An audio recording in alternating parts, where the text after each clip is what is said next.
I want to ask a question of both of you. And a lot of your work started out in military academies, things like that.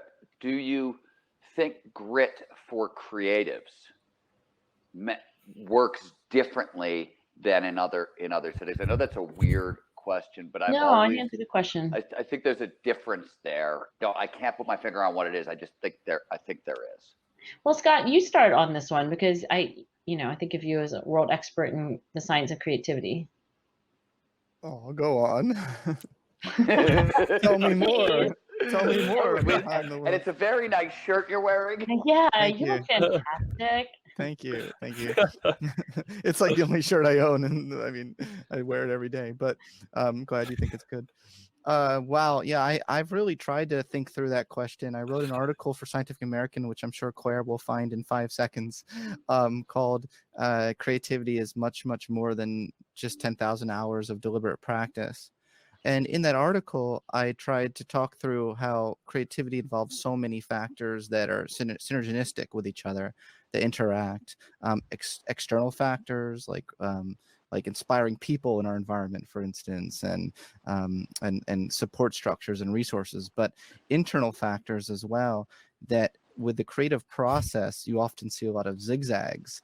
You don't see a linear trajectory where you can even predict as a creative person that if you make choice A, then it will be positively impacted when you make choice C.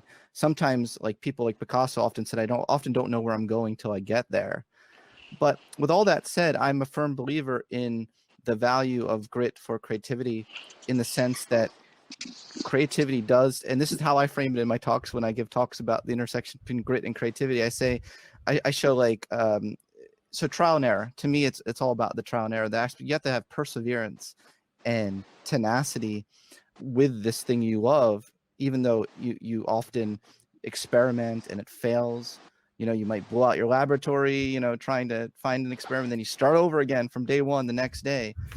To me, grit doesn't mean, and I don't think it means to Angela either, and grit doesn't mean that you see it all before you see the full path, in some sort of linear way, and exactly the rules to take, and you just need grit to get there.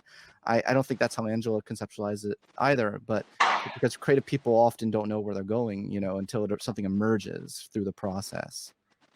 I'd love to hear Angela's thoughts on that. I agree with what Scott said, and I'll just point out, I think your question, for example, does grit in the creative realm, like my mom's a painter, right? So I think of her, she's an artist. Does that look the same as somebody who's trying to become a great basketball player or a, chess player? Not to say that basketball and chess aren't creative, but they're not like an artistic form like painting or sculpture or dance, etc., music.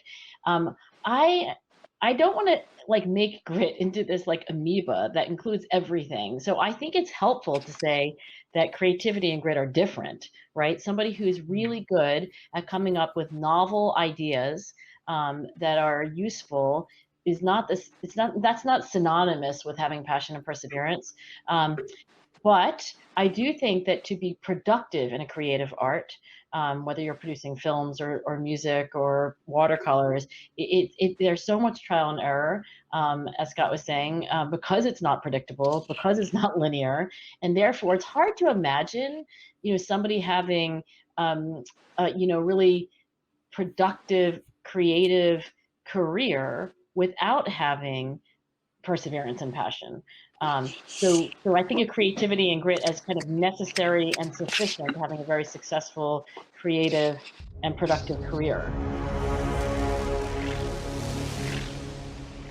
If what you've heard on Flow Research Collective Radio has been helpful, please consider doing us a solid and leaving us a review on Apple Podcasts, Spotify, or wherever you are listening to this. Reviews help us connect to a wider audience so we can get these peak performance principles out to more people.